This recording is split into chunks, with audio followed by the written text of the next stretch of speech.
It's not an active base, but we still tell the military story. Established in 1826, Jefferson Barracks was the nation's first school of infantry. They have fought in every single war, from the Black Hawk War, which is the 1830s, all the way up to the end of World War II in 1946, when the base was decommissioned. Centrally located at the base of two rivers, it became a pillar of the manifest destiny. When you have everyone located literally in the middle of the nation, it's easy to push west. Today, Jefferson Barracks Park is 450 acres of county land. Back then, it was 1,700 acres of military barracks, tent cities, hospital grounds, and most notably, played a leading role in the Civil War in Missouri. The major generals in the Civil War, they all came through Jefferson Barracks. So think of Ulysses S. Grant, Robert E. Lee, Jefferson Davis. This is a parade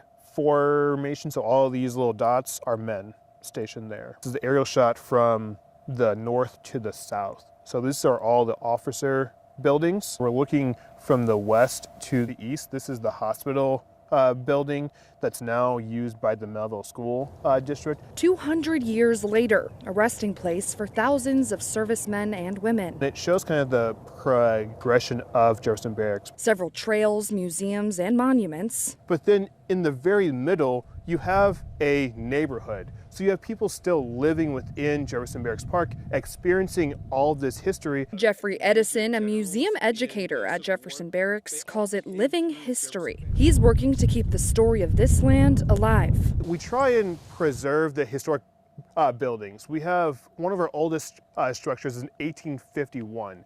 And so trying to make sure that those buildings are here for another 200 plus years, that's my main focus, is make sure that we tell the history and the narrative, but also preserving so people, when I'm no longer here, can actually see what's going on. And as the year 2026 begins, Jefferson Barracks is not only celebrating a 200-year-old milestone. Having an installation here for 200 plus years, not every state can really say that.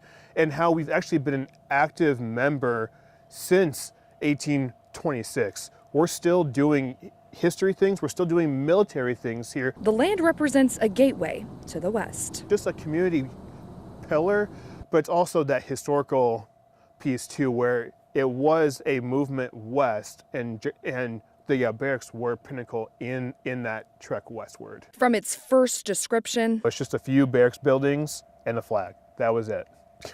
when do you think that was drawn? Probably the 1830s. To a community celebration later this year. We will be able to welcome the public back onto an actual military base for the first time since those gates really went up and since the 175. Jefferson Barracks celebrates 2 centuries of honor, dedication, and westward expansion in the United States. The public will be able to see a space that has been a pillar here for 200 years. At Jefferson Barracks, Haley Kirby, First Alert 4.